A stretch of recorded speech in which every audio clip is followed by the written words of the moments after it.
All right, so we are live. Good evening, good evening. I'm gonna give it 2 seconds just to let some more people come in. Super excited about tonight's conversation. My name is Dan Lloyd. I'm the founder and president of Minority Millennials, and we are an organization that started in 2017 simply as a tool to bridge the gap between policy and culture here on Long Island. When we recognize that we are only 20 years away from minorities becoming the majority population in the US and across Long Island, to be quite honestly, but we are still light years away from total social, political, and economic equality. We started just by doing meet the candidate sessions and just getting a lot more people civically engaged and just raising awareness about a lot of the different economic developments and workforce opportunities that we're here, specifically within Suffolk County. And now we're grown into a Nassau and Suffolk County organization. And we're looking to quite honestly grow across the country and fuel our mission. Our mission is to help young people of color access jobs, build wealth, and become civically engaged. Our members benefit from our public-private partnerships with local government, businesses, and community leaders. We strongly believe that all Long Islanders deserve access to good paying jobs, truly affordable housing, and economic opportunity through real, transparent, and community-led development. And one of the key components to our organization is making sure that anything that we learn as millennials, that we're giving back to the next generation, that is super powerful. And they've just been intimidating a lot of elected officials, holding people accountable, but also just breaking barriers down to conversations that a lot of adults just don't want to have. Some may feel that it's uncomfortable, but this generation is not scared to have the conversation that needs to be had to really spark change and to have true reform. And that's why we put this conversation together tonight. Why Gen Z matters in politics, government, and activism. Young people have the power to influence presidential elections, as we saw this past 2020 election, where the most turnout for young people have came out since the President Obama election. They're also very eager to have conversations about political differences openly. And that's why we're organizing this conversation to highlight some of Long Island's top emerging leaders from diverse backgrounds. Ironically, I must be honest, I did not know that today was the 1 year to date from the brutal murder of George Floyd. And it was just ironic because as we were talking before before we went live, I just think that it's beautiful that we're able to still say that we're engaged in this process, we're engaged in reform, and that young people are still active and they're still passionate about making sure that there is justice and that there won't be any peace until justice. And that wasn't just a slogan for the summer of 2020. And that we're still able to make sure that the George Floyd name and the murder that happened to him will not go unaccounted for, and not just with the justice of Derek Chauvin, but just police reform in general and moving forward, that we're able to make sure that this does not happen again. And so before we go any further within tonight's agenda, I do want to just take a few seconds, a moment of silence for the memory of George Floyd.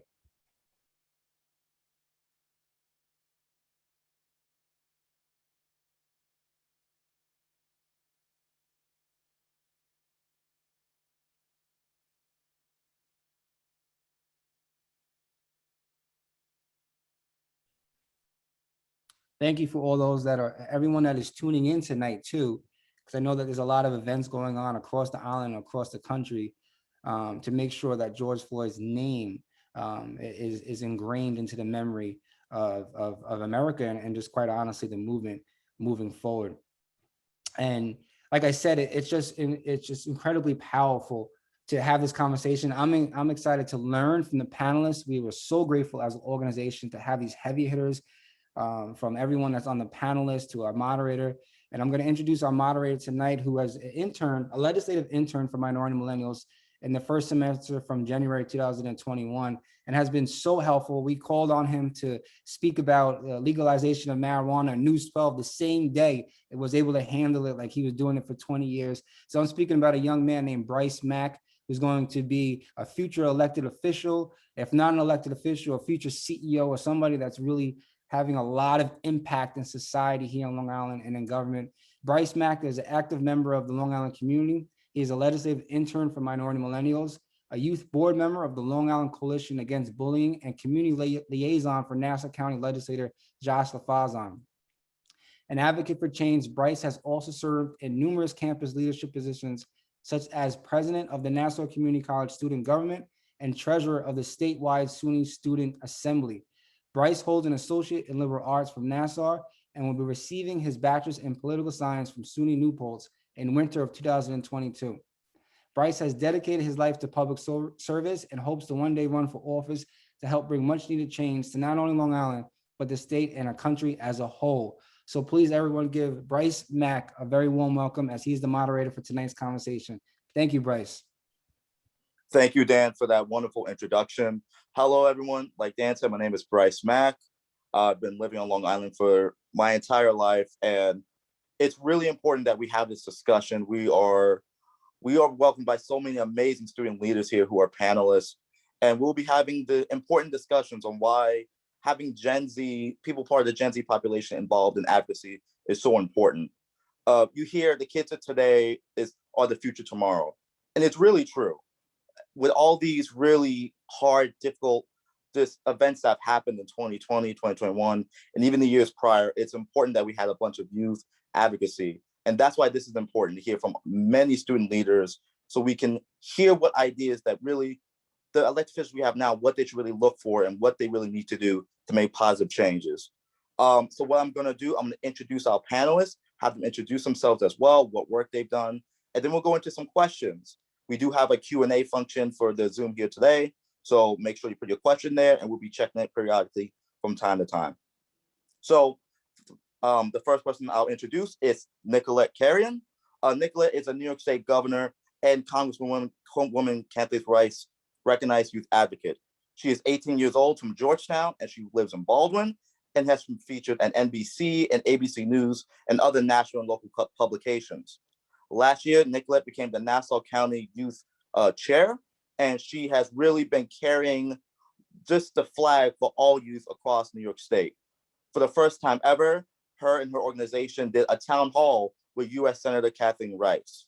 And it's really amazing she was able to really breach the line between local advocacy and federal advocacy with, not Kathleen Rice, with Kirsten Gillibrand, my fault.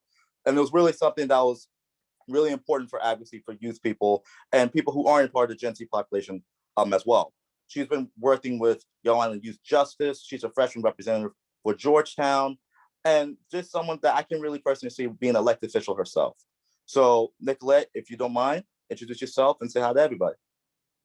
Hi, everyone. Thank you so much, Bryce, for your very warm welcome. And like has been announced, I am the chair of the Nassau County Youth Council, as well as the Nassau County representative for the New York State Governor's Youth Council as a whole. So it's basically one student per county. And as of now, there's no Suffolk County representative. So I've been really trying to represent Long Island as best as possible. And really, this was a group that was the first of its kind. So it was an inaugural group and it didn't really have the structure or the expectation, but I thought it was extremely important, especially because of everything going on in this pandemic, that young people need to have a platform to have their voices heard. And there's so many people who have such a passion that's being developed because now we have the time to with the pandemic. So my goal was really to educate and empower these young people on how to do it, give them the resources and the avenues to do it with. And I've been doing that with other organizations like the PBS Youth Collective, where I got to meet also some awesome Gen Z activists who are doing the same. So that's really my goal as a youth advocate, just to reach out to every Nassau youth, as honestly every Long Island youth, and tell them that your voice is valued. You do make a difference no matter how small, and you can make a change. It just takes some passion and putting it somewhere else. So I'm so excited and honored to be here among amazing panelists, and thank you for inviting me. We're so excited to have you here, and I'm really looking forward to having these important discussions with you today. The next panelist I would like to introduce is Avalon Fenster. Avalon is a rising sophomore at Bernard College, a proud first-generation American woman, and was re-elected to serve as sophomore class president for the SGA. She is also a Barsh Fellow at Columbia University, where through this fellowship, she serves as the vice chair of Columbia University undergrad Committee on Global Thought. She has spent her teenage years working in politics and activism as a voice on the ground and a vision building national politics. She currently serves as a policy and community outreach fellow of the nonprofit Payout Interns, we will be speaking about later today, working on policy and outreach projects pertaining to the Department of Labor, the State Department, and the White House, and more. Most recently, she was elected as the 2020 Bank of America Student Leader by the Bank of America Charitable Foundation. Formerly, she worked nationally on organizing strategy for March for Our Lives, and as a United States Senate page after being nominated to serve in this position by Democrat Majority Leader Chuck Schumer. So Avalon, if you would like to introduce yourself and say hi to everyone that's watching. Absolutely. Thank you so much for that welcome, Bryce. I'm so happy to be here among an incredibly powerful group of young people. And yes, I'm Avalon. My pronouns are she, her. And you heard a little bit about kind of what I've done in the sphere of politics and advocacy. But I think what really has, driven me, and I think a lot of people ask me that, why do you do what you do? And I think other panelists can resonate with this as well. I am really, really driven by policy that impacts people because I've seen the impact that, social change and advocacy and politics has on individual people and individual communities. And for me, that's really where my passion comes from. Like Bryce mentioned, I'm a very proud first generation American woman. And so, throughout the work that I've done, I've always been very conscious of centering equity and making sure that those who are impacted by the issues are the ones whose voices are most central to the solutions. And so that's really driven, that's really been kind of the driving factors behind the work I've done. And I am so excited to be here because I think that the next generation is not really the next generation. We are also impacted by political matters of today. And I think that we absolutely deserve a seat at the table. And that if people aren't willing to give us one, then we have to create a different table and demand our voices to be heard. And I think that's so fundamental to the work that everyone in this panel has done. So like I said, I'm so thrilled to be here today. Thank you for the welcome, Bryce. And thank you, Minority Millennials, for having me. And I can't wait to talk more about my thoughts on some important topics and give a little more background on, some more of the work I've done. So thank you. Awesome, we're glad to have you here. And the next panelist is Ian Blunt. Ian is a freshman at Fordham University seeking to study business, public policy, and urban studies. Having started and led several small businesses focused on sustainability and community betterment, he firmly believes in the power of social entrepreneurship and that leaders in all sectors have a responsibility to work towards social good. He is passionate about empowering marginalized communities through economic development and civic engagement, which is why I'm very excited to say that I work with him and Minority Millennials as he is our social, economic, and public policy development intern.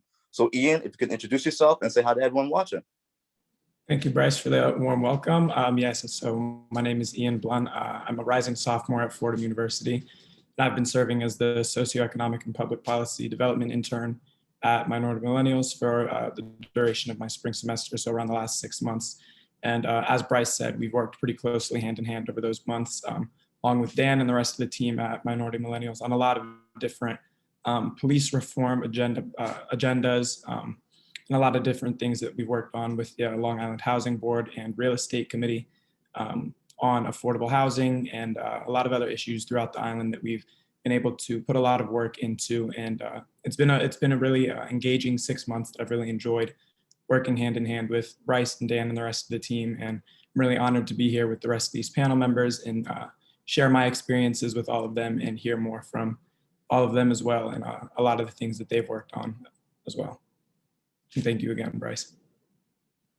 It's been a pleasure working with you, Ian. I'm really excited to have this discussion with you and everyone else and kind of pick your guys' brains to see how we can really help Long Island as a whole. And the last panelist I would love to introduce is Miles Hollingsworth. He's an activist, organizer, and community leader in his junior year of high school. While growing up on Long Island, he witnessed some of the worst racism and injustice the world really has to offer.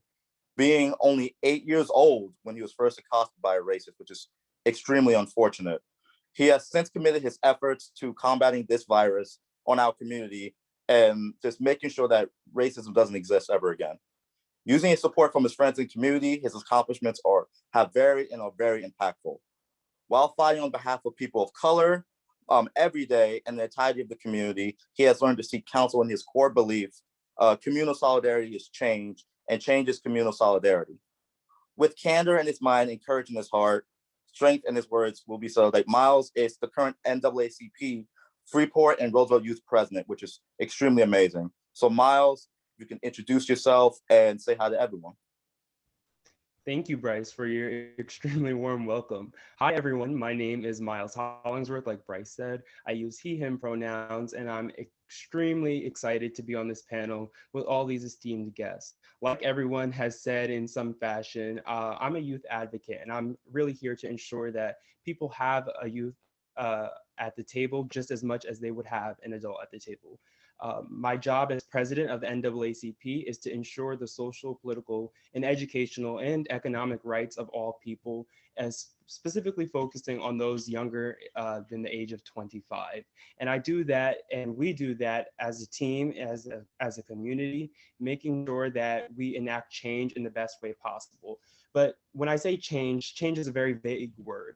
We mean commensurable change, and change that directly benefits the youth. When policy, like Avalon said, when policy is enacted, it affects individuals, and it affects individual communities. I love my job as president of the NAACP, ensuring that youth are advocates of policy and making sure that they have their seat at the table, but not only a seat at the table, but a voice at the table, which is even more important. You can be at a table all you want, but if you're not speaking, if you're not engaging, then you really need to employ yourself. And that is what we're doing as an NAACP. That's my job as a youth advocate. So I'm so excited to be here with everyone, with Nicolette, Ian, and Dan, who's also on the call, and making sure that we are the next people of tomorrow who are making sure that everyone else is okay and that we can prosper as a community. So yes, thank you again to Minority Millennials, and back to you, Bryce. Liz, I'm so excited for this conversation. All of you are strong youth leaders, and there's so much we can learn, not only from each other, but the people watching can learn as well. Before I go into the first question, I just want to remind everyone watching that we do have a Q&A function in the Zoom, so you can type your question and we'll be checking in periodically. So the first question, it's a little bit of a very impactful question. Really, as Dan said, this is the 1-year anniversary of the murder of George Floyd. And since that horrible day, so much has changed. It really showed everyone how much of an impact policing is and how much change that needs to be conducted. So my first question, and anyone can answer this, how much has changed since that fateful day, and what else needs to be done to ensure that policing has accountability and everyone's accountable for their actions? So anyone can start with that question. I think I'll go first and kick us off. My answer to that immediately is I think that it has changed a lot. Yes, it's very easy to be pessimistic and say that no, we have gotten nowhere and not anything has changed in government or in local communities, but that's quite the contrary for those who are on the streets, who are advocating every single day, like the people marching as we speak. And I say that it has changed a lot because we have seen solidarity blossom in so many fashions. We've seen communities that have never spoke up on behalf of Black people and on behalf of Asian people, on behalf of Latinx people, and start showing their solidarity and support. And when I say solidarity, I want everyone to know that solidarity is a verb. It's communal support that allows you to see that your liberation is tied with another community's liberation. I learned that from my great friend Rachel Hu, and we all learn these sort of things by connecting and convening, and we've done that over the last year. The way we've done that and the way we enacted change since then has been over this past year. So yes, things have changed so much. We've seen it translate even into government, specifically in New York. Governor Cuomo releasing Executive Order 203, which was a mandated order to all municipalities in the state of New York to reform or change their police in some way. That has tasked communities, organizations, church leaders, advocates, and activists everywhere to employ themselves to making sure that their voice is heard at this next opportunity and make sure that their voice is heard in this policy agenda that the governor has set for us. I'm extremely inspired to see how much we have changed and how much we are changing. It's so inspiring to see, like I think Avalon said it before, these young people who are just blossoming, coming from 8th grade, middle school, setting protests, marching up and down major highways, their counties and towns. That's the change that we've seen over the past year. And I cannot wait for the government to finally open their eyes and see that we're a means to be reckoned with, and that our voice needs to be heard. But I'm settled with the idea that it's going to be us who are the change that we need to see in our communities. And I'm so glad, but also sad that it had to happen via this pandemic and via so many public police murders of Black people. But we're on the track now, and the best thing that we can do on the track is run. So yes, I definitely agree with people all alike when they say that change has happened over the last year. I completely agree. I really agree with what you said. Like, it's unfortunate that this event had to occur to open people's eyes, but out of that tragedy, it brought some light of people really realizing why policing really is important, to really have an eye on it, why there needs to be accountability. And like you said, it really takes the young people of today to run and show them that the bright ideas that we have can really make a difference. So I 100% agree. Nicolette, do you want to answer this question? Sure. To follow up on that, I think what has changed is there is not only a nationwide, but there is a worldwide consciousness of the recognition of just Black lives. And I really appreciate how it's not enough just not to say like, oh, you didn't say the N-word, or you were like, you had a Black friend. It's not enough to say that. You have to be either anti-racist or racist. There is now a distinction between those two, like, very different sides of the aisle, which is extremely important because we have to recognize, especially, I think the political world, they tried to meld right and wrong and morals sometimes. So to really have this, like Miles said, this community solidarity saying that Black lives matter, which I love how this has become such a difficult phrase to say, but yes, Black lives do matter.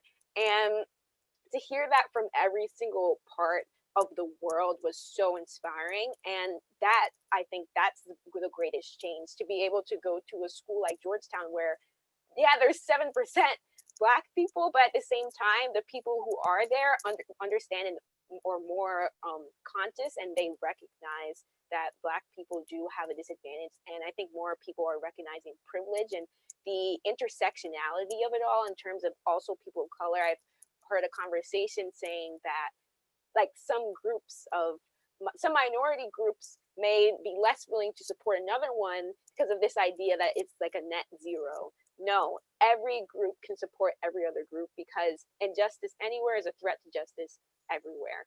And I really am encouraged by the consciousness of our leaders, especially our young people in society. And I think that's really what you need. You need that public movement to push our government and to push our local and state leaders. Yes, we've had progress on the state level. I'm looking for the progress on the local level. And hopefully with the George Floyd Justice and Policing Act, that will get passed soon. But I really honestly think that just the awareness is everything, because that just opens up conversations that we've never had about race, that we've never had about the miseducation of so many young people in this country about what our reality is and what systemic racism truly is, or just racism overall.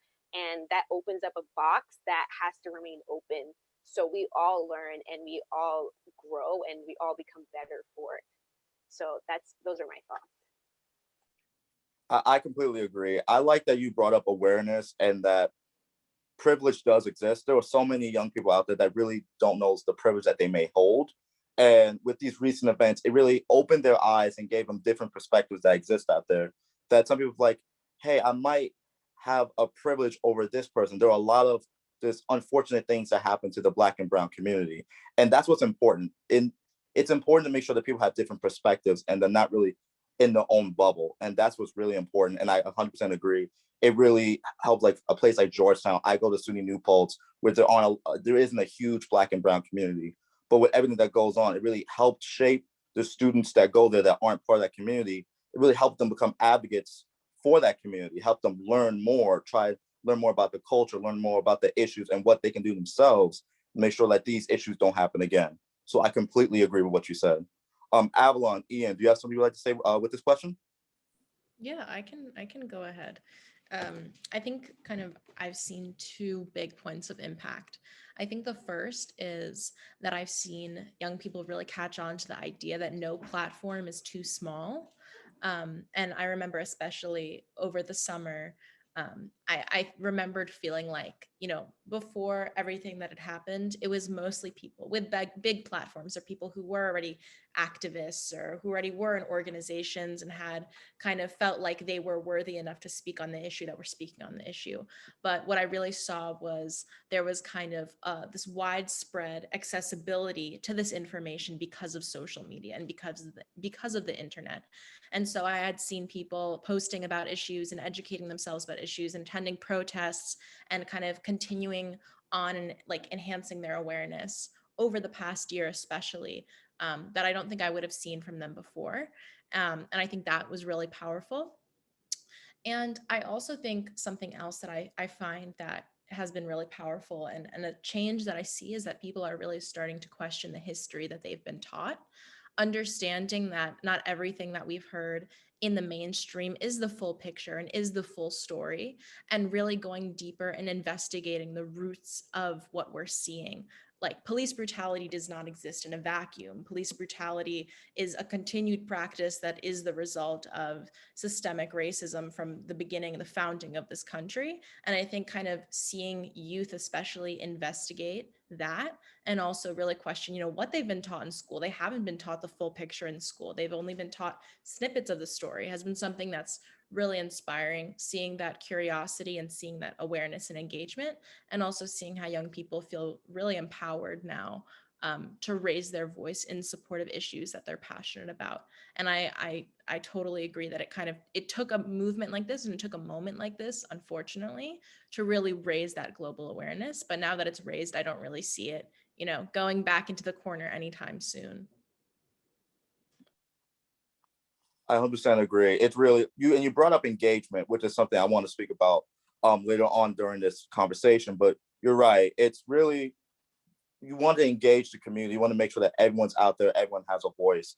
And I feel like when you have a bigger gathering, a bigger voice, then more people can be heard. So 100% agree with what you're saying. Ian? Yeah, I actually wanted to build on a point that Nicolette had brought up when she was speaking about there being a much larger distinction now that's kind of been a big change, especially over the last year, about the distinction between being anti-racist and being racist. I think that was something that had commonly been somewhat of like a blurred line that people didn't really know which side that, not necessarily that they fit onto. I think most people like to believe that they fit onto the side of not being racist. But I think that a lot of the events of the past year have, and a lot of the polarization that has occurred because of the events of the last year has made the distinction between being racist and anti-racist a lot clearer, because people that are able to kind of stand complicitly in a lot of the issues that are taking place, it becomes very evident that you are not anti-racist, because it's something that, if you want to consider yourself anti-racist, there are a lot of different actions and steps that you can take, not necessarily to prove that, but kind of just to show that in the way that you conduct your life. And I think that that has certainly been a big change over the last year, because it's kind of gotten rid of that blurred line and kind of made that distinction become a lot clearer of people that are really going to conduct themselves as, unfortunately, racist. And the other side of that, of course, being anti-racist. And I definitely think that that change has been something that's been very positive also over the last year, because it's kind of made a lot of the people that weren't really sure how to view somebody else as, not necessarily what side they're on, but view somebody else as where their loyalties may lie, as a way to put it. I think it's kind of really cleared up a lot of the muddy waters that had been surrounding the issue of racism previously. Yes, I agree. You could say, some people say, we had 2020 brought the pandemic of COVID-19, but also showed the pandemic of what racism really is in this country. And it really, like you said, it showed the line between what anti-racism is and what just saying, oh, I'm just not racist. And it shows people, like, let them think, hey, maybe what I'm doing isn't right, or maybe I should do this, maybe I should intervene with that.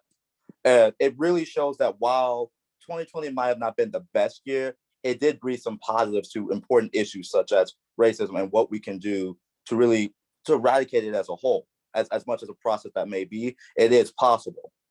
But going to the pandemic of COVID-19, it's affected everyone mentally, physically, socially. So this is kind of a two-part question. First, how has the COVID-19 affected you, and how can young people really adapt from the pandemic? And I'm going back to what Avalon said with engagement. How can we make sure that young people stay engaged in this pandemic and after? We saw with the 2020 elections, we had the highest voter turnout. So many young people came out in droves and voted. But how do we make sure that that stays after the pandemic ends? So again, two-part question. How has the COVID-19 pandemic affected you? And what can we do to really make sure that young people continue to be engaged after the pandemic ends? Avalon, would you like to start that? Sure.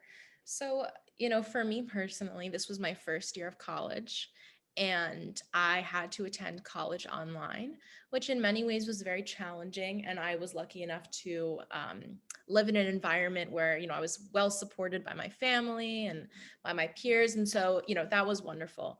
But I think that it gave me also a lot of time to reflect on, what I want and the type of world that I want and how I want to be a change maker in whatever environment I'm in and how I want to make an impact. And a lot of that was also driven by seeing the way that this pandemic really made glaringly obvious a lot of the inequities that exist, specifically in America, specifically pertaining to our healthcare system. And, the conversation about debt and student debt and medical debt and racism in terms of how COVID patients were treated and disparities in vaccine distribution and disparities in the way that schools were able to adapt to the pandemic. Some school districts had the resources to send out computers to all of their students, while some schools didn't have any resources at all and weren't prepared, and their students suffered. And so I think for me, observing the pandemic while also being impacted by it and having immunocompromised family members, it's made it impossible to avoid all of these really scary and concerning things. But in response to that, and I think this kind of answers the second part of your question, I think that the way that, especially adults and institutions like schools and companies and organizations can really support young people as they're trying to navigate this post-pandemic world is really investing in them. We saw this increase in voter engagement because there was an increase in voter education, because there was an increase in voter registration. We saw organizations like Headcount and Rock the Vote and March for Our Lives and other local organizations such as League of Women Voters, et cetera, really making a concerted effort to register young people to vote. And so when I think about how do we keep young people engaged, we have to make sure that we're continuing to provide resources specifically to make sure they know how to vote, they know where to vote, they're ready to vote, they know the laws about voting, they know who to vote for, they have access to all of these things. But I also think it kind of comes back to some of the work that I do at this organization, Pair Interns, where I'm a policy and community outreach fellow. And for some background, Pair Interns works on eradicating unpaid internships as a matter of racial, socioeconomic, and gender equity. And so a big part of our organization has also been recognizing the way that economically this pandemic has impacted young people.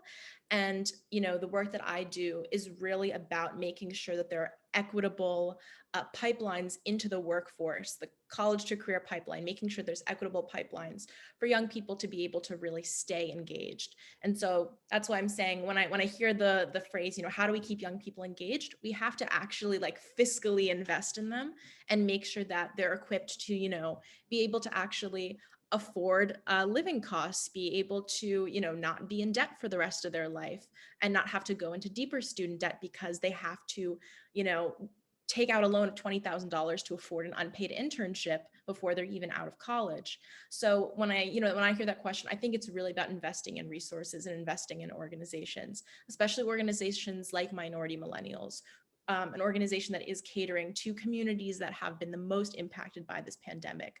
We really need people to, donate to these organizations, work in allyship with these organizations, and especially uplift the voices of young people and provide mentorship to young people that they want to stay engaged, because, adults can't necessarily, or, the grown people, I guess I'm an adult now, but it doesn't really feel like it, but like the adults in charge can't really be mad if young people are not engaged, if they're the ones with the resources to help engage us and they're not using them for that purpose.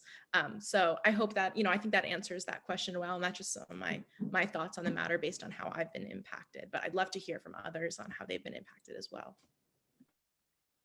I just want to say, I love that you brought up resources, because that really is key to civic engagement. Like you said, for the past election, you went in drills with who's on the ballot, what the positions are, how you can vote, where you can vote. And for people who aren't really interested in politics, this is brand new to them. For those who like politics, we've done this before. We knew what to look for. We knew where to look for it. But this year really brought in new people into politics, taught them what it is, why it's so important, the levels to it. So like you said, resources is really important, because without them, you have people that would question, like, why should I vote? Why is civic engagement even important? So like you said, resources, it's really important. You have to make sure that those who are like higher ups, quote to say, really make sure that resources are available to everyone, like young people, old people, it doesn't matter. So I love that you brought up resources, because it is extremely important. So thank you for that. Miles, you want to go next? Absolutely. Yes, the last year, the pandemic, it has all entailed trials and tribulations, and we've seen the tribulations in some areas, and then we've also seen the trials unfairly in some areas, and that hasn't been fair or just in any practice at all.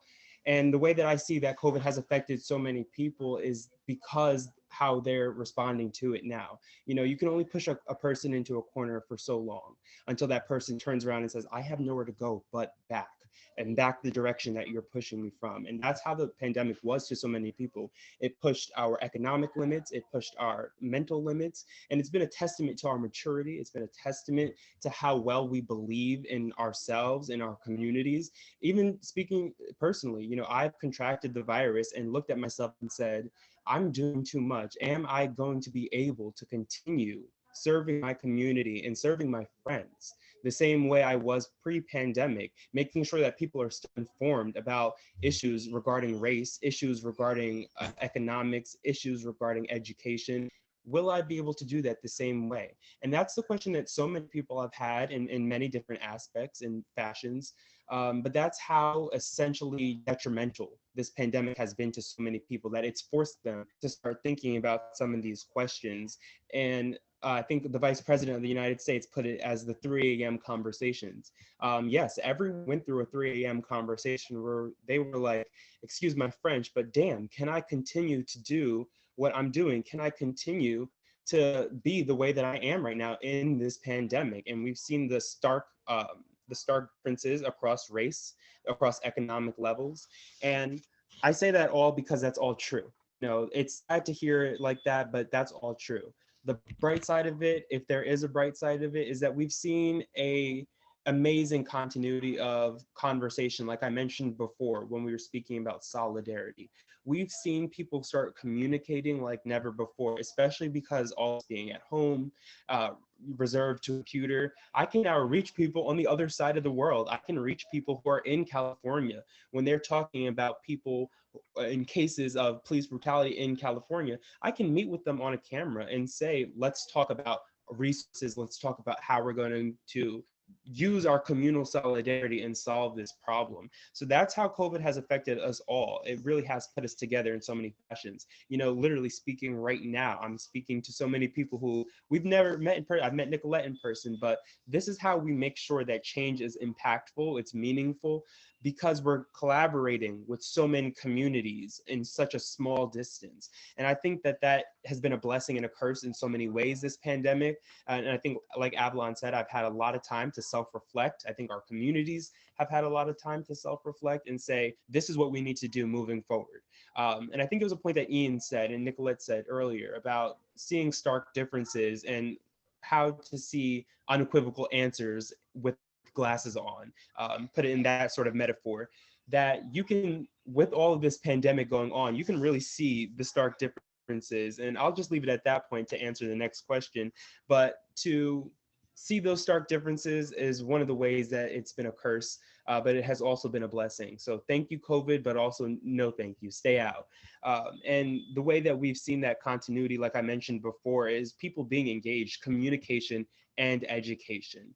That has how I have seen it as the president of a community organization. That's how we're keeping people engaged. When I see somebody who's in their 7th grade year of middle school and they say, I don't know what systemic racism is and I'm Black, educating that person to the best of my ability and to the best of our community's ability is how people stay engaged, because they know and they see themselves in these situations.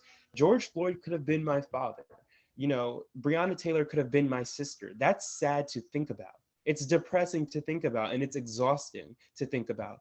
And the way that people are seeing that and the way I keep engaged is knowing that I have a support system. I have these people on the call right now. I have my team back home in the NAACP and my friends in Freeport High School, where I know I can come back and say, this is too much. I need to stay engaged, but I can't do it at 100% anymore. No one can operate at 100% of the time.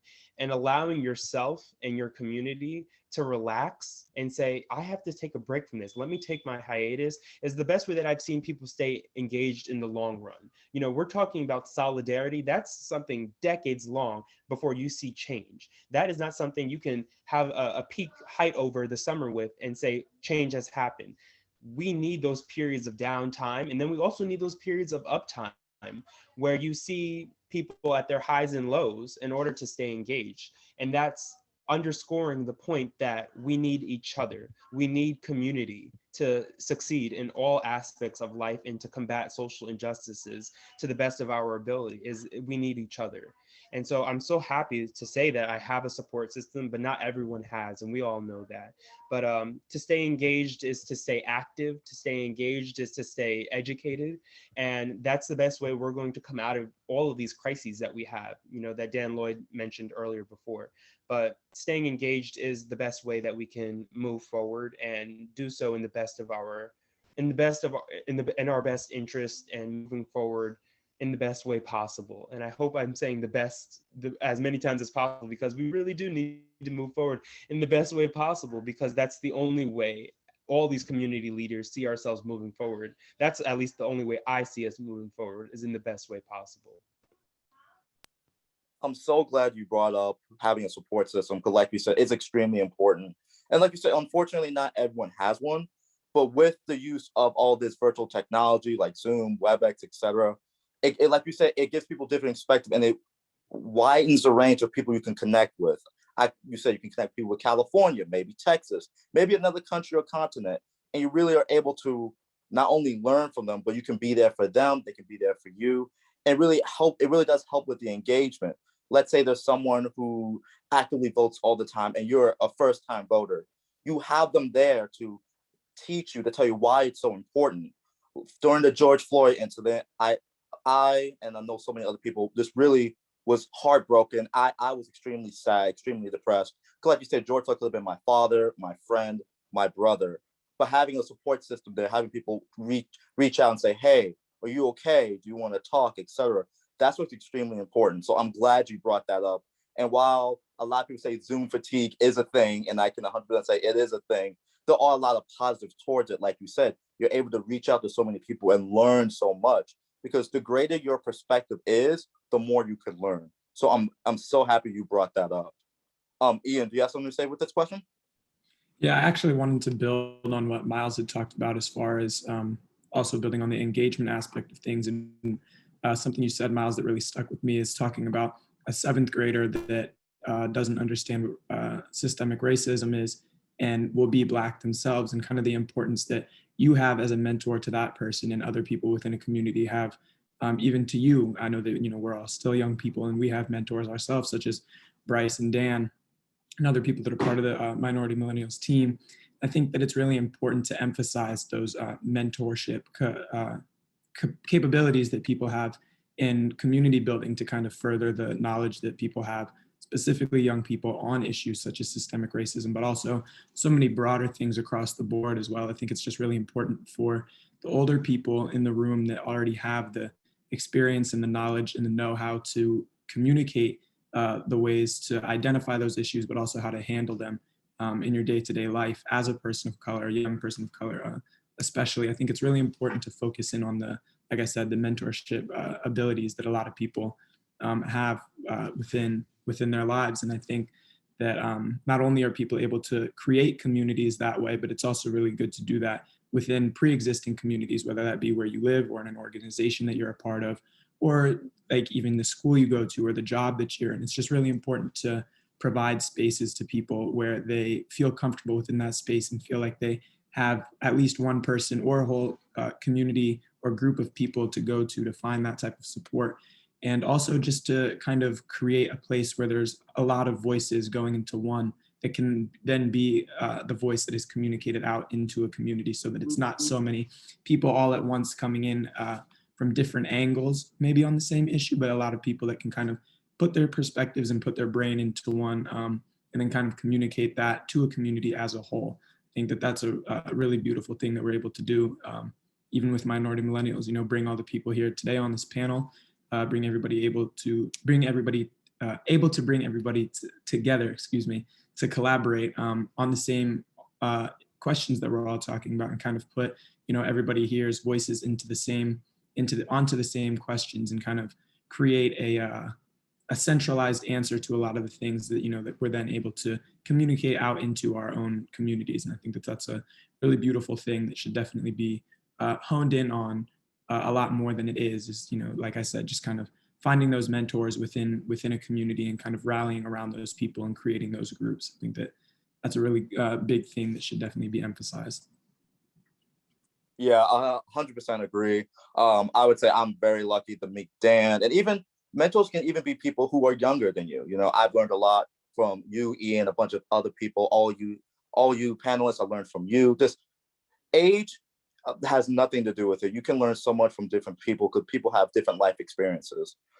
Dan is really, we're all thankful that he made this panelist here. We're going to learn from each other. He did the Black Man in Politics and Women in Politics. You can see from those people, see their just experiences in life, and try and say, hey, maybe I can try that, or hey, that's the same experience as me. And I really seem like, while this pandemic has really showed people why they should try to be mentors for the youth, there are still people who are a little bit older that really don't try and listen to the youth. They think those who are younger don't really know what they're talking about. And that's one of the biggest things. They say, we don't know what we're talking about. But for those who really do give us the chance, they learn so much. So like you said, having mentors, being a mentor to the community really enhances it, really grows it, really helps it thrive and be alive for years to come. So I'm really glad you brought that up. And Nicolette, what do you got to say? So back to like the pandemic and everything. So I think as three of us here, we're all class of 2020 graduates. We lost like the last third of our senior high school year. We lost all those milestones. My school decided to keep everything remote, so I was at home the whole year, and gosh, it was not fun. And it was honestly, there's lots of ups and downs, and like mentally, but I think the pandemic afforded me the time and afforded me a sense of purpose to really delve myself into activism and civic engagement, like as everybody else. And that was so important. And as we know now, crisis is not distributed equally. Crisis amplifies injustices and amplifies inequalities. So I think that has really given us the time and space to cope with everything. But at the same time, I think our mental health is still not okay. And I think we all just really have to sit down and be like, wow, like that was traumatic. That was devastating. Like, I just have to remind myself, COVID is devastating and what we have gone through, to really evaluate how we want to move on and how we want to care about people. I think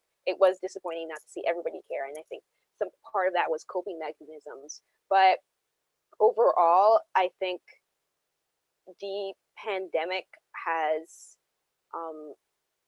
been allowed, I guess I would say, allowed us to really be involved, and allowed young people to realize their voice. And moving forward, lots of that work is with the Nassau County Youth Council to make sure people are engaged. And it's really just telling people, like I said in the beginning, your voice is valued. And now that we have so much passion, and now that, you know, movements are being cultivated and people are organizing and mobilizing, my job, I feel like, is just to educate people on how to do it. And as Avalon's saying, voting, vitally important. That's political power. The more a group votes, the more politicians will actually recognize your value. So with the Youth Council and the New York State Governor's Youth Council, we submitted a policy proposal to mandate a civics class, which is basically a political education class. It's in many other states, but it's not in New York. And people need to know, because when you're 18, you leave and you don't know how to fill out an absentee ballot. And that's it. So really that investment, and that really stuck with me from Avalon, because I care very much about that. Mandating a class where you teach people about that, teach people how to advocate, teach people what local and state and federal government is, and teaching people about the issues. So that's how you keep them involved, because all you have to do is know what's happening around you, and then you realize that you can make a difference on it. And locally, if you just don't like maybe how your school or your park is budgeted, then, you know, let me go to my local politician or representative and say, okay, I would like this change. And then you get a group of friends together and do it. So the pandemic has really been mentally challenging, but I think at the same time, it has really destigmatized mental health, which is amazing that we're all like more comfortable talking about that. And I hope that sustains. And I think it destigmatized lots of other issues, and it really opened up who we really are, but at the same time made us realize who we can be, which is very important. I really like you spoke about mental health, and like you said, it really showed people how important mental health is. When I started this college in the pandemic, I'm like, this is my first time doing online classes. What do I do? I'm an in-person sort of learner, and it was a big change. I know I'm not the only person. I know a lot of people on here can really relate with that, and it really messes with you. It really makes you rethink learning and rethink just everything socially. And especially for people who are in the Black and Brown community, minority communities, mental health can be kind of a taboo sort of subject. But I think it really just opened the gate to allow people to really speak about it and feel more comfortable saying, hey, I'm not okay. Letting people know what resources exist for them to be okay. And let them know that things will get better. I know it's like a difficult time, but things will get better. So I'm really glad you brought that up about mental health and why it's so important.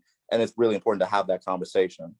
With the pandemic, I know there's so many others of social issues that came across. I know one of the biggest one I've seen is the loss of jobs, and for people our age, the loss of internships. And I know Avalon, I want you to be the first one to talk about this, and you, Nicolette, as well. It's like some of these social issues where people find out about internships, but they're not paid. Or with the pandemic, it came with the vaccine, but young people didn't know they wanted to take it or not. So I want to ask you guys, what sort of social issues do you think really impact people our age? What social issues aren't talked about enough? And what can we really do to make sure they're highlighted? So Avalon, Nicolette, Ian, anyone can start. I want to hear what you guys have to say.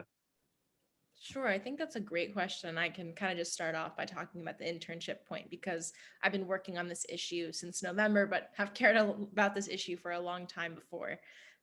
But I think that paid internships are incredibly important for the development of our economy, especially when it comes to the empowerment of minority communities. Pay Our Interns specifically has done a plethora of research on unpaid internships and how they impact different communities. And in our most recent report that came out about Congress, we found that the majority of paid internships, or the majority of unpaid internships, went to white, affluent members of the community, while Black and Brown and low income members of the community were not able to afford these opportunities, because the cost of an unpaid internship can cost upwards of $6,000, sometimes $13,000 when you account for housing, technology, transportation, clothes, food. There are internships in New York City that require you to be full-time living in the city, but don't pay you. And the reality is the only people that can take on those opportunities are people who are coming from wealthy, affluent backgrounds, who have the privilege to have family, or, you know, if they have their own money, to be able to pay for this unpaid internship. And so in my opinion, through doing this work, I've really seen the power of an educational paid internship. I myself started out at Pair Interns as a paid intern. And for me, it was transformational. Not only was I able to do work that I was passionate about and develop a whole new set of skills, but I also was able to, you know, save money, pay for food, not be, you know, so stressed about how I'm going to, you know, pay off my student loans and really start saving to those milestones. But I also, you know, understood that, you know, having an unpaid internship, if I were in the same position, would have been a much more negative experience. Also, because unpaid interns don't necessarily always have the same protection as paid interns. And so I think that this issue, I think, is a really underrated issue, but I think has really caught on over the past few months in our kind of conversation about the college to career pipeline, and also ensuring, you know, if we want a diverse workforce and we want an empowered diverse workforce. I mean, I, as a woman, really, I want to have a big career. I want to have a successful career, but 4 out of 5 unpaid interns are women. And that perpetuates the gender wage gap, and that perpetuates gender inequity in, you know, our workforce. And so when I look at this issue from the outside, I'm like, wow, you know, this issue, I can't imagine how it would stimulate our economy if we had, you know, all of the thousands of interns across the country that are unpaid, were all of a sudden paid, and we're able to put that money into local small businesses. We're able to put that money, you know, into their bank accounts. We're able to invest that money back in the economy. Weren't afraid of, you know, didn't have to take out extra loans to be able to pay, just literally to have a roof over their head during their internship. And I think about all the ways that this could stimulate our economy and help individuals, and also remediate racial and socioeconomic and gender inequities in our society in a big way. And so, you know, like you said, at the start of the pandemic, a lot of internships were canceled, mine included. I had an internship that I was so excited about, and they didn't have the capacity to transition online, and it was canceled. And so, you know, when looking at the way the pandemic has impacted internships, but also the way that the pandemic has specifically impacted low income students, I don't see a better time than now than to really, you know, start hammering the pavement on this issue. And Para Interns actually opened up our intern relief fund at the beginning of the pandemic, giving away grants to students, primarily low income students of color, to help them pay their bills and help them pay, you know, for school and pay for food, and help a parent, help a sick parent. And so, you know, I think that if anyone is interested in the work Para Interns does, I can drop my email in the chat. But, you know, when I heard your question, I think that, you know, if we want to recover strong from this pandemic, we have to invest in the next generation. And that comes with paying them for their work, especially college students who are, you know, working at a full-time internship. And, you know, we focus mostly on big companies and big organizations that have the money and the resources to do so, but rather than doing so, opt out of it. And so we've really been focusing on that, and also on building capacity for smaller organizations to be able to eventually pay their interns. And I'd be happy to discuss this work with anybody else who's interested. So like I said, I'll drop my email in the chat, but, you know, I think that kind of answers your question. Yeah, like, awesome answer. And it really kind of reinforces what Nicolette said earlier, how crisis affects people differently. It shows you that you were saying, while there were paid internships, not everyone received it. Only a certain community did. So it showed that while some people were like, okay, we're in the pandemic, I'll be fine because I have a paid internship. Other people didn't have that liberty. Other people were thinking, this is an amazing internship, but it's unpaid. What do I do? And they have to take different avenues. So it really shows the inequality that does exist. So I really want to thank you for your work with payout interns. It's something that really should be to the forefront and have hopefully every internship paid. So I want to thank you for that. And that was an amazing answer. Nicolette, would you want to go next? Yes, I just wanted to say, yes, I have internships that are coming up, and I'm not sure if they're going to pay me. And now I feel empowered to be like, I need to be paid. But as for the youth council, all the issues that we cover in our committees are really the issues that young people are being affected right now, and that's mental health is very huge and needs to be destigmatized, because so many young people, that's our transition period. And that's really where you're coming into the world and you're figuring out who you are. And that can be very scary. And you can feel very alone in the fact, and even though you aren't alone, and so many people go through that. So mental health, climate change is very big in our group as well. Disability access, education, and talking about specifically equity and also sex education is something I'm advocating for, because if we just taught high schoolers and institutionalized the education of consent, teaching people about gender and sexual identities, and teaching people about just respecting your body and having that autonomy, and digital content, and all these different aspects of sexual education in high school, just imagine how much we can mitigate in the future as, growing up as young women, and also some young men at the same time. So those are big issues we talk about. And for economic development, Nassau County, if any of you guys are young, or I should say, if any of you guys are teenagers and you're looking for an internship, Nassau County has a summer youth employment opportunity where they set you up with an organization or some other group that's connected to it, and you get paid for that internship work. So maybe I'll drop that information as well. But these are issues that young people are facing that I want to highlight that are very complicated. And they're not one size fits all. And I think that's what's unique about a generation, is that many of the things we're facing are the issues of our lifetime.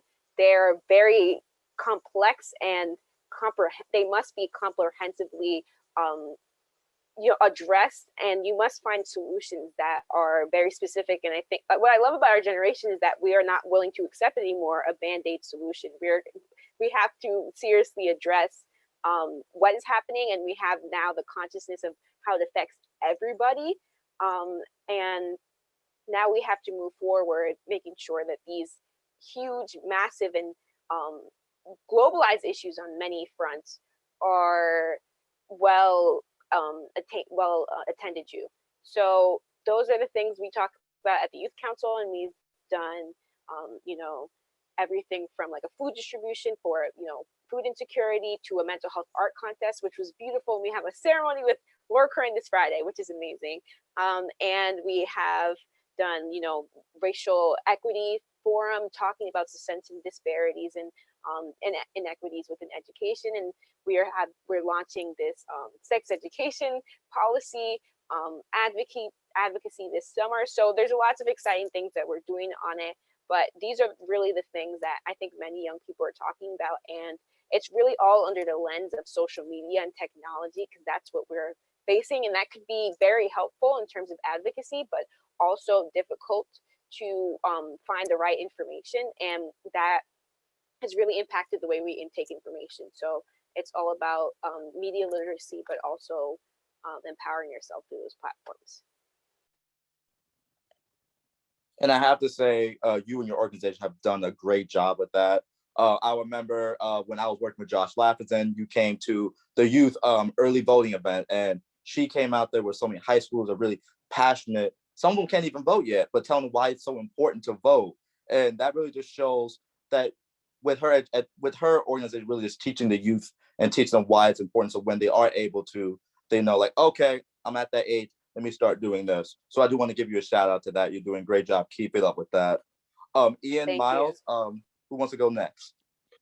I'd like to follow up on Nicolette's point about how youth are perceived, and all the work that she's doing is absolutely amazing, of course. What I wanted to highlight in that specific conversation was how the need to respect our youth is so prevalent in the communities that we are all in, and so prevalent in stopping gaps in socio-cultural pathways and avenues all across the board and all across the diaspora.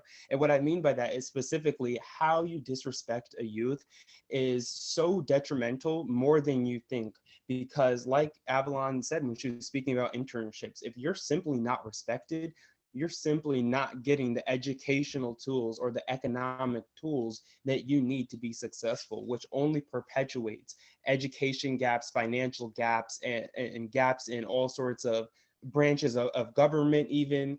there's so many ways where you can be set back just because you're not respected and just because you're young. I'm grateful to be surrounded by organizations like the Nassau Youth Council,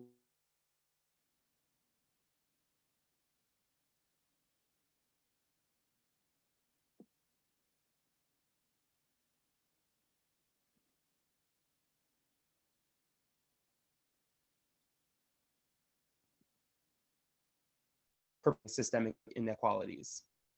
Wait, Miles, you were frozen for a little bit. Can you repeat the last things you were saying?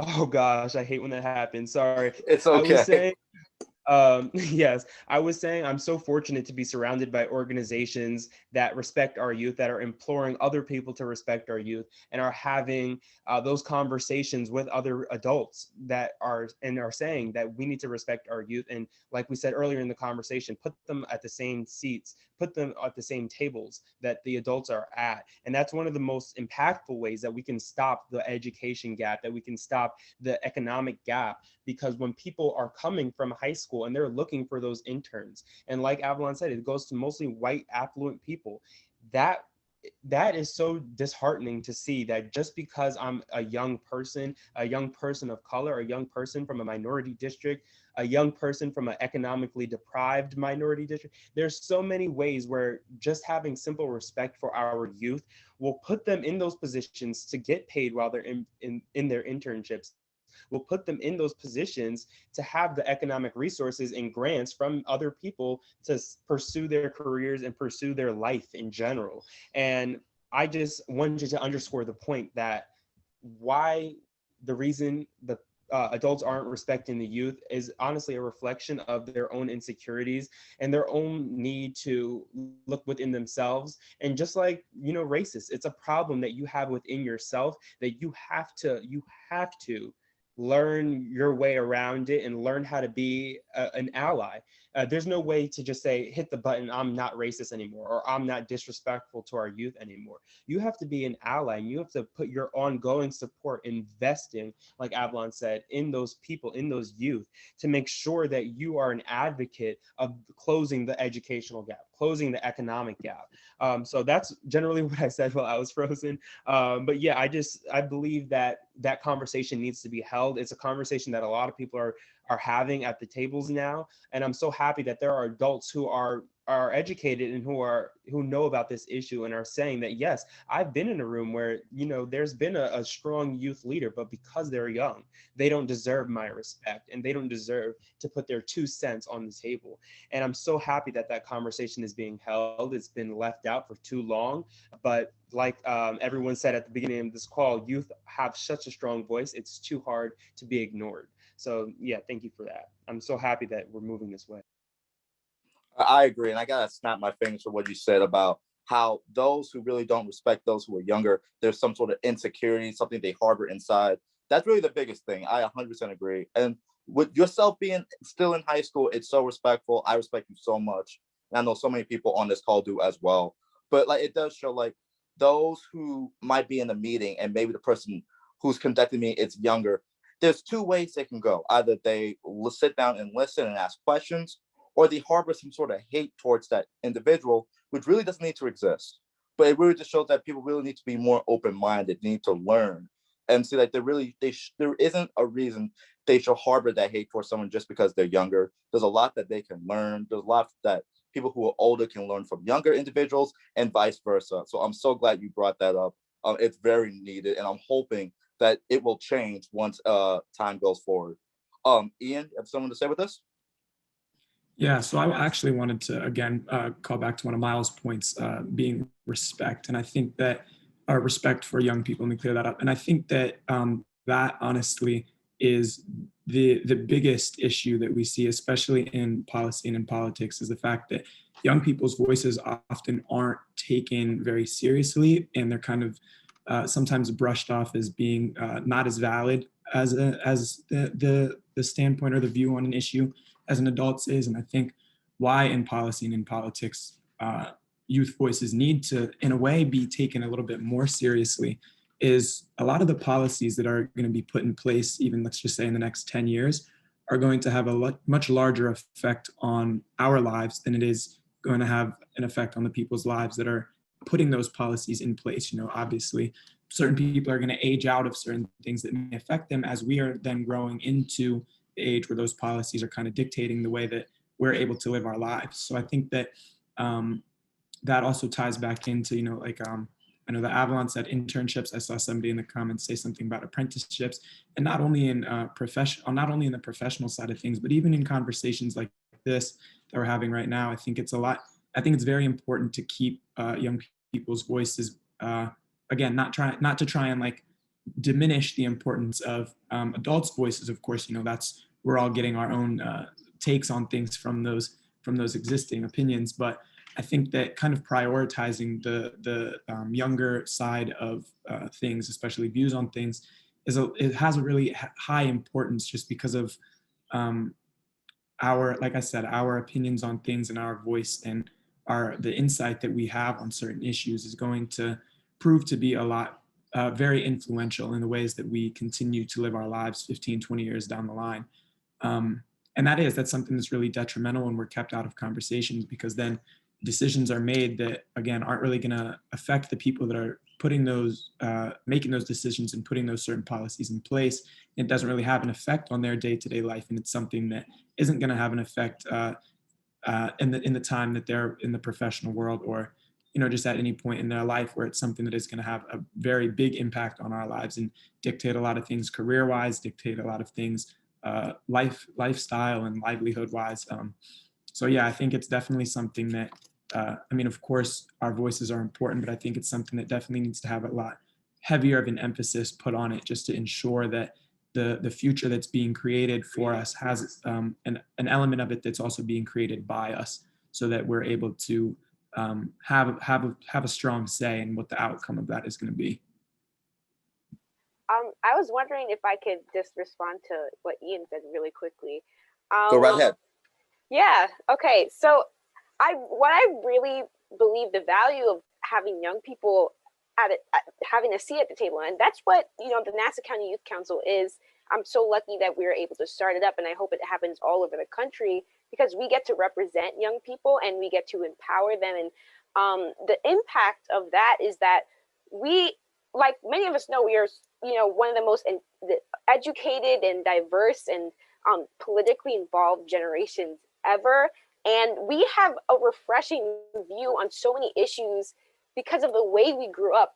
Like when I was in kindergarten, Obama was elected. So, that completely, honestly, shaped our political world to see what representation is. And now we have a female vice president, which I still can't believe. It's kind of crazy to me. But that kind of shapes how, I guess it shapes what we think we can be. Now we have more of an idea of what we want to be, and we now know more what we deserve and what we believe should happen. And I think those like incidences really inspired us to think like that. And we are also educated on like issues like climate change, and we're just for the fact of science that we know more about these things, and now we're more aware of people. And times are changing, and our rapid globalization and the technological advancements that we've had just made us able to connect and see each other and connect with people and what's going on, even in Palestine and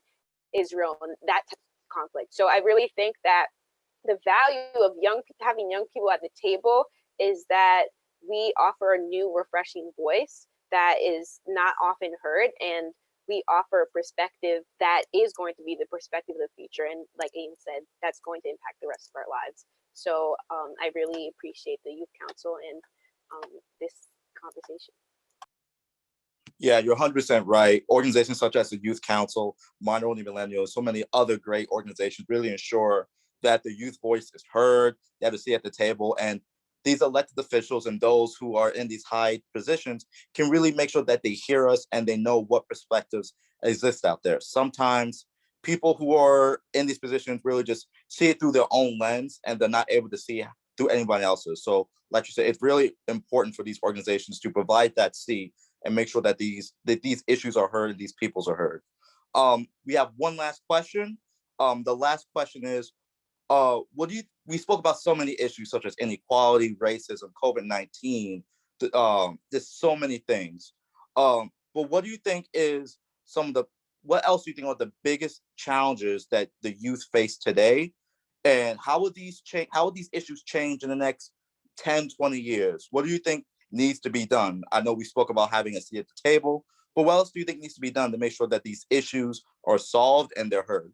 So anyone can start with that question. I can start.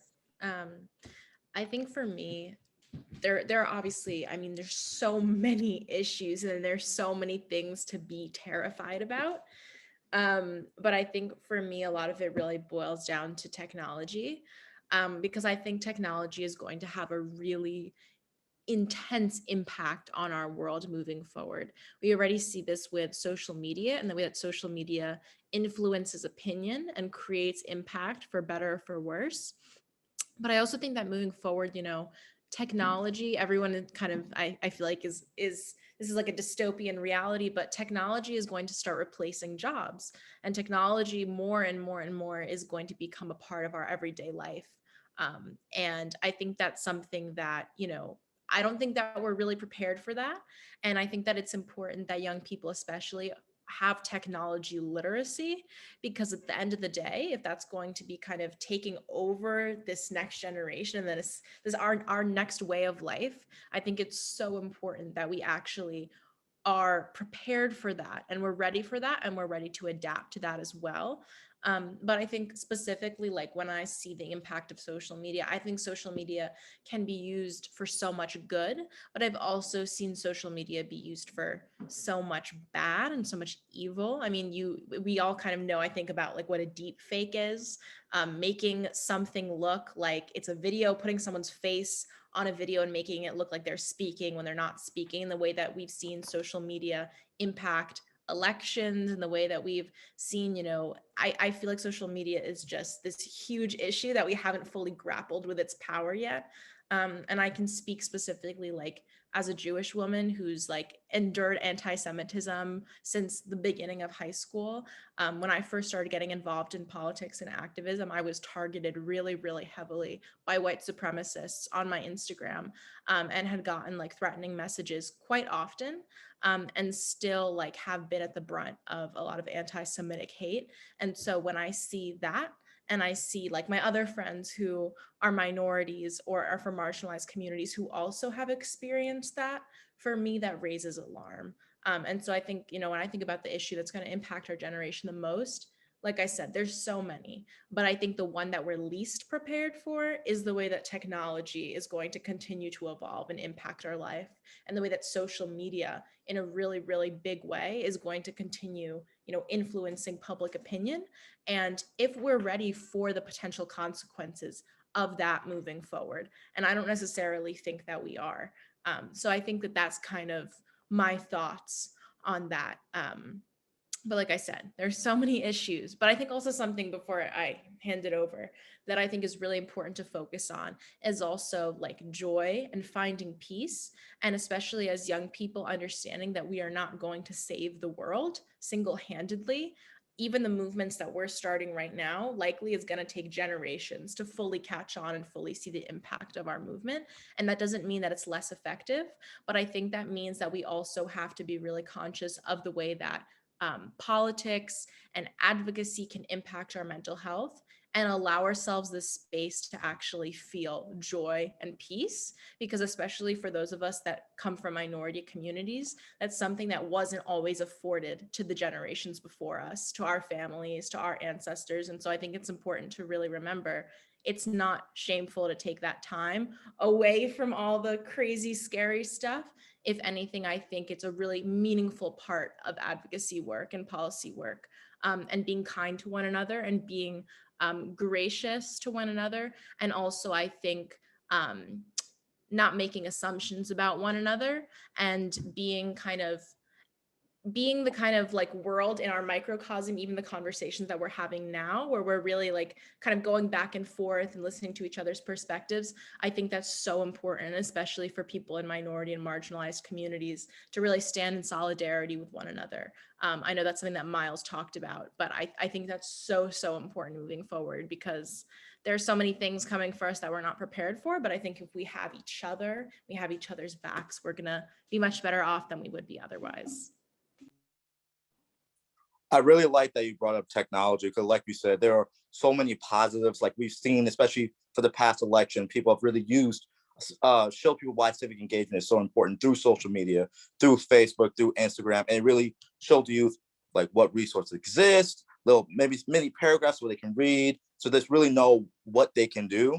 But like you said, it can also be toxic in a way. You brought up like you have racists on there, people can be bullied.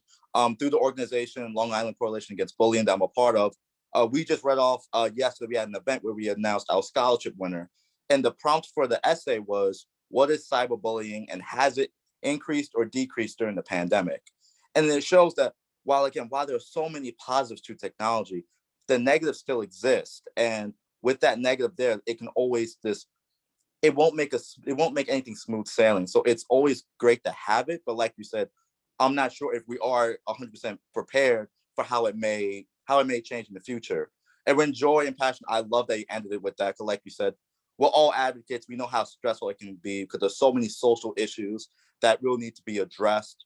And we're also students. So while there are issues we have to figure out, put our heads together what we can do, we also have homework and a test the next day. So like I said, making sure that we have time to really de-stress, maybe watch a nice TV show, listen to music, hang out with friends. I love that you said that. Make sure that that does exist, because you can easily burn yourself out. It's so easy to just have that affect your mental health. So I'm glad that you brought that up. And it's something that so many people need to keep in mind. Like, while things do take time, take a break, relax. It will be okay. Because so many people might feel guilty about that, and they really shouldn't. It's okay to focus on yourself. So I love that you said that. Nicolette, you want to go next? Sure. I want to answer your question, but I also just want to say quickly about the technology thing. I've had multiple presentations on it. I've been able to do it with the Youth Council and many groups, because we really don't realize how much it impacts our political world right now, because it's now in the hands of adults, because the internet back then was like something that teenagers and maybe like young adults went on. Now that Facebook is widely available for any parent or any regular voter, that completely changed. So Facebook completely changed our 2016 election, not only with the candidates there, but also with foreign interference and so many other things. But I think what I really want to highlight, what I'm getting at, is that it changes the way we see news. We simply do not see the same news as other people, and that is extremely dangerous, because what we are recommended is what we believe in. We do not see other sides of the spectrum. We don't hear those voices, and there's no way to verify if those voices are correct at all. And there's plenty of sometimes adults who are vulnerable to this. And you, at the same time, there's also a bunch of ads that you get sucked into, and then now you're in a Facebook group chat. Now there's other people inviting you to a more extremist group chat, and that's really how you can just multiply and mobilize on good issues, but also dangerous and harmful issues. And in any, like, even Twitter and even in autocomplete what I was shocked to find out, you guys really should watch The Social Dilemma on Netflix, but I was shocked to find out was that climate change is, in different states, it's different depending on the state you are when you type it up in Google. So if you were in Florida, it might not say climate change is real as a first option. It might say it's fake. And then you click on that, and then you find a bunch of websites affirming those opinions. So there is this real gap in information that really has to be regulated. And I fear about that, because our current leaders aren't the ones who readily use internet and social media. Our leaders are older. And that kind of goes into another thing that I care a lot about, which is strengthening our democratic systems.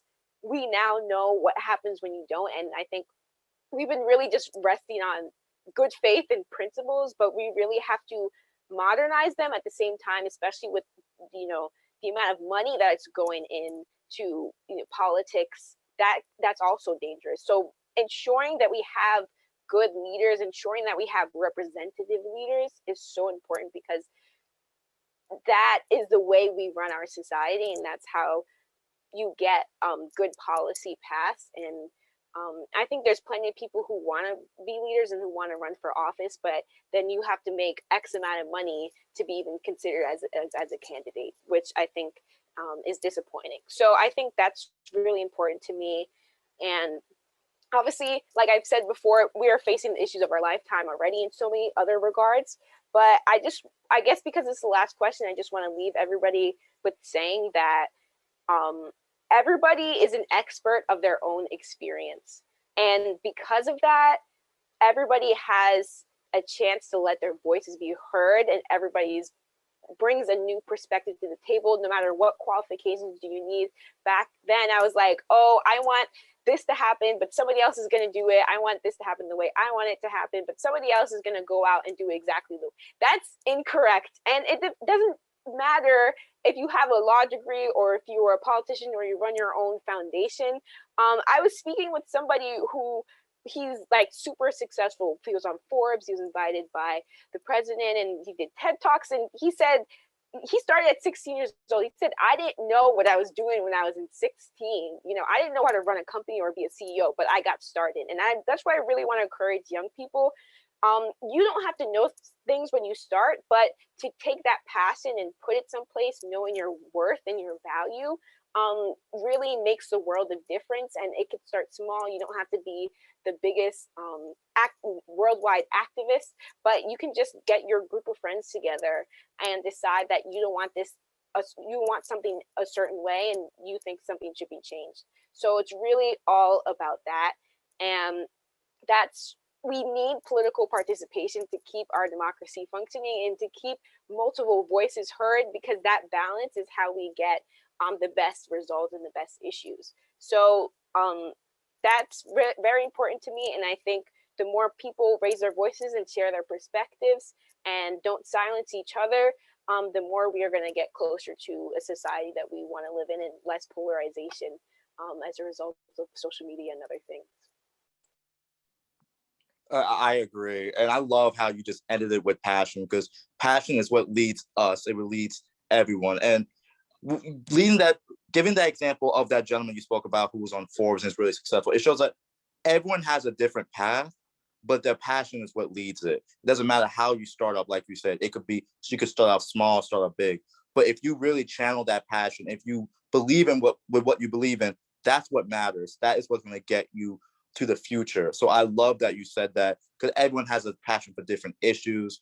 But if you channel it, if you hold it dear to your heart, that is what matters. And you'll learn so much with just following it. So thank you so much for saying that. I loved hearing that. Miles, Ian? Yeah, I just wanted to, sorry. Oh, Ian, you can go first. All right, thank you. Yeah, I just wanted to touch a little bit on what everybody has spoken on. Definitely social media, that kind of seems to be our central topic. And Nicolette, I know towards the end of what you were saying, you had spoken a little bit on the polarization effects that social media has. And I think that is by far one of the biggest issues that our generation deals with, is kind of the weaponization almost of social media, because it seems that since social media began, and definitely in the last year and a half, it seems that anything that becomes an issue, whether it be a social justice issue or a political issue, people run to social media to air out their opinions. And I think it's pretty, at least in America, definitely applies worldwide, but at least in America, almost everything seems to become a political issue. And with our two-party system, that commonly leads to there being two competing narratives for everything. And the problem, at least to me, with that is then you always end up having social media, whether it be TikTok, Snapchat, Instagram, Facebook, Twitter, whatever, become a very toxic environment with everybody kind of sharing misinformation, commonly misinformation. A lot of people like to go and share misinformed opinions on social media because it's so easy to just type something up real quick or just share something that you don't necessarily know to be a valid point. And I think that that's definitely something that has become a problem in our generation, because people will go on social media and see an infographic about something or see a stance on something and just accept it as fact, when, you know, it could have just been somebody sitting in their bedroom typing up the way that they feel about something, and it doesn't even stem anywhere near out of something that's a fact. And I think that that's something that's really dangerous, because it leads to a lot of people having stances on something and views on something that they believe is, you know, factually correct, when it, again, it's just the opinion of somebody's opinion that wound up gaining traction, whether it's because they have a big platform or it was just something that people saw and wanted to hold on to because it fit into their personal narrative, whether it's rooted in fact or not. And I think, yeah, like I said, I think that that's just something that's really dangerous and has caused a lot of polarization worldwide, and definitely within our generation most heavily, because we are the generation that uses social media the most, whether it be professionally or personally. And I do think that that's a way that social media has been somewhat weaponized in our personal lives. And it's also just something that, on an even grander scale, I think that the power that social media has is becoming somewhat too strong. Because, I mean, for example, earlier this week, I know that the stock market saw a really big crash, and that followed Elon Musk tweeting something about cryptocurrency. And I think that the fact that people are able to have such a large following, or not that it's an issue that people have large followings on social media. Of course, if you grow a following on social media, congratulations, that's an amazing thing. But I think that the fact that people with those followings on social media are able to tweet something or post something that then crashes the entire stock market, or people are able to post something that then radicalizes almost, maybe that's too strong of a word, but radicalizes millions of people that are part of their platforms. You know, that there's certain social justice issues that I see, like meme pages on Instagram post a stance on or post a position on, and it's something that they are now spreading misinformation to their millions of followers from a platform that has nothing to do with politics or social justice. I think that that's something that is also a scary thing, because it just causes people to feel the need to take a stance on issues that have nothing to do with their brand, have nothing to do with what they are as a brand or as a person. And that, again, leads to misinformation being spread and leads to people being somewhat radicalized or indoctrinated with information and stances on things that are incorrect. And I know that I'm jumping around on points a little bit, but I think that things like that, and like I said, things like certain people having tweets or posts or things like that that are able to have a bigger effect on our society than the government is able to when they have, you know, different press releases and things like that. I think that that's definitely something that's become an issue worldwide, and specifically with our generation, just with the vast usage we have on social media. Yeah, I 100% agree. We've come to a point in time where the reason that social media was created, like just to meet people or just talk to people, now is where people get their news, like you said earlier. It's really interesting because we have deep fakes that we spoke about earlier. People get their news that may not even be true. And like you said, it causes us to be more divided, and people take stances on things that may not exist. And I remember, like, I've been involved in politics, or just been interested in politics since the 7th grade. And from there to now, I remember social media wasn't even a thing. We didn't have elected officials really on Twitter or something. Now you see so many elected officials are tweeting on Instagram. And now it went from just you need a lot of money to really get involved in the political game. Now you might need a lot of followers. So it's kind of interesting to see how things are kind of shifting, and how it really shows that how negative it can be and how it can affect polarization, people be more divided. So it's really interesting to see. So I'm glad you brought that up, Ian. Miles, you have the last laugh, man. Thank you, Bryce. I'm going to underscore the point mentioned before about participation and how immensely powerful that is, and how the right people choose to use it for good, and the wrong people weaponize it and make it their primary goal to make sure that they're putting people in the wrong places. And like we've seen, I think Nicolette mentioned it before, how you activate yourself and how you activate your efforts will be used eventually by some sort of leader. We have local community leaders, elected leaders, and so on and so forth. And those people are mobilizing your efforts and your activism in whatever way it may be. And unfortunately, it heavily relies on how you are involved in technology, like everyone's mentioned. One click on a Facebook post can lead you as far down as QAnon theories, and then another can lead you as far as being a community leader and organization of a Black empowerment group. You know, there's those differences and trails and avenues open on social media that we really have to pay attention to. And because that is how we are going to move forward, is by acknowledging what we are putting our efforts towards and participating. But then again, like I said before, participation can also be used in the benefit and for the better part of aiding to society. And what I believe we can use our participation for is informing ourselves of the problems of yesterday and informing ourselves of the problems that unfortunately the generation before us put in government, put in policy, put in our social and educational lives.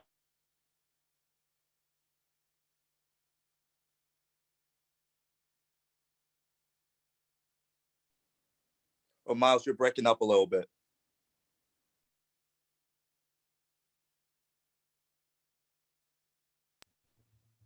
Bryce, were you saying something? I was saying you broke up a little bit. Can you repeat what you were saying? Oh gosh. It's I was okay. just saying we have a lot of problems laid on the table before us, and that's partly due to the generation before us, partly due to our own fault. And I think that there are so many problems that really require so many solutions.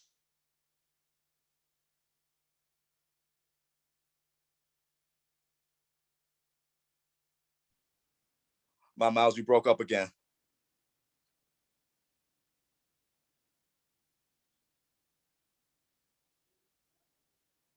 Alone. The fight is not just yours. The fight is not just mine. It's okay that I'm a president of an organization and that you're just a member of an organization. It's okay that you're an intern working to get paid. It's okay that you're a mom of 5 and you want to take care of your children more than you want to sit and scroll through exhausting videos of people being unjustly murdered. So I think that our solutions are varied. I think that our solutions will be creative. And my take on it is putting youth in politics. It's okay that our congresswoman can be younger than you and not have any kids. It's okay that your congresswoman had an abortion during her tenure as a congresswoman. It's okay that your congressman may identify as gay. That's okay. And that's the problem with people not seeing that things are okay. You need to open your eyes and see that change is inevitable and change is welcomed by so many people. And you need to look within yourself and see, where am I not welcoming change? And once you see where you're not welcoming change, you will uniquely put yourself on a platform and on a trajectory to better yourself at an exponential rate. So for the people listening in on the call tonight, you can get involved and you can get participated in so many ways. We mentioned, I think, 12.5 organizations during this call. I just want you to know that you need to listen. You need to listen to your elders. You need to listen to the young people. You need to listen to the queer people. You need to listen to the Muslim, Asian, and LGBTQIA+ people, and make sure that you know that you need to welcome change as best as possible. I think that was a great way to end it. I love that you brought up change, because what you always see is change isn't inevitable, but some people really fear change.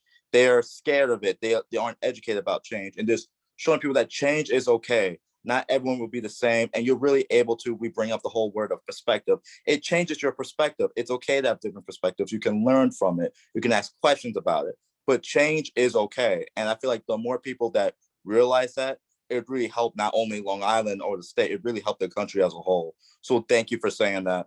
And I want to thank all the panelists here today. You guys did amazing. This has been an amazing discussion. We talked about so many things.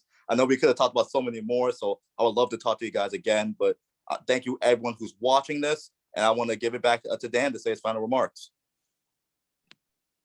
Hey, thanks, Bryce. And just, I have to say, I'm blown away. Just listening intently. And in the past few months, actually, a few people have reached out. I just want to let you guys know that I've been quite busy on the back end during this conversation. A few leaders have reached out to us, and they are just taken back by the pure and just the sharpness of all the conversations and just the ability to communicate an optimistic look at our future, because it can get polarizing. and it can be a heavy lift on us as all of us in this work. And you guys have been able to just talk about all the different nuances and navigate the conversation.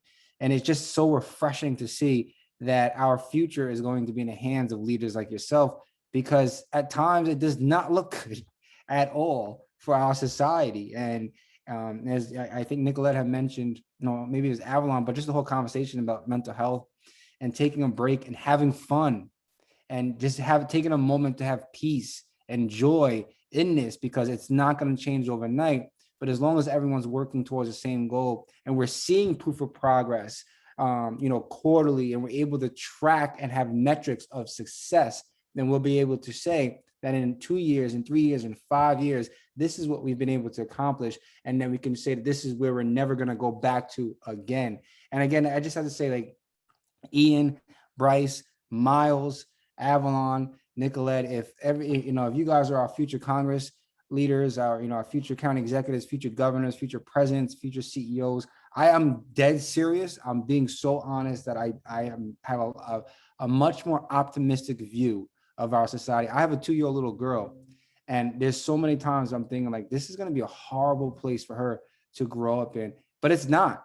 It's not if Avalon is the future president. It's not if Nicolette is, the future CEO or governor. And for everyone that's on this conversation, you guys are incredibly sharp, and it's just so motivating and so uplifting. There's so many parents that were joining and watching in today on Facebook that have been messaging me, and they actually are just, they want you to mentor their grandkids, because it's just so uplifting to see that this is happening with the next generation. And this is precisely why we have to keep amplifying your voices, because your voices are not tainted by political rhetoric and accountability for egotistical needs and devices. And so just stick to your integrity, all of you, because you're beautiful people and you have such talent, and there's just such a divine purpose for each one of your lives. I'm so grateful as a person and as a founder, but also as an organization. We're grateful that you guys joined us tonight, and just continue to keep doing the work that you're doing. I just really want to just give you all your roses and your flowers at such a young age, because it's going to be massive. And I look forward to watching the next steps of everyone's journey and what's going to happen within the next year. And so again, we're Minority Millennials. Our mission is to provide young people with jobs, build wealth, and make sure that young people are civically engaged. And we're going to continue to put on events, and we're looking forward to our summit that's going to happen in this fall of 2021. So thank you for joining, everyone, and I look forward to staying in contact. Thank you. Thank you so much for the opportunity, Dan. And thanks for moderating, Bryce. You did a fantastic job moderating. Thank you, Dan, and thank you, everyone. This was a great time. Yeah, shout out to Bryce. Did an excellent job. Thank you so much, Bryce. Thank you. Anytime. All right, blessings. Have a great night. Enjoy the night. Thank you all. Good night, everybody. Good night. Bye-bye.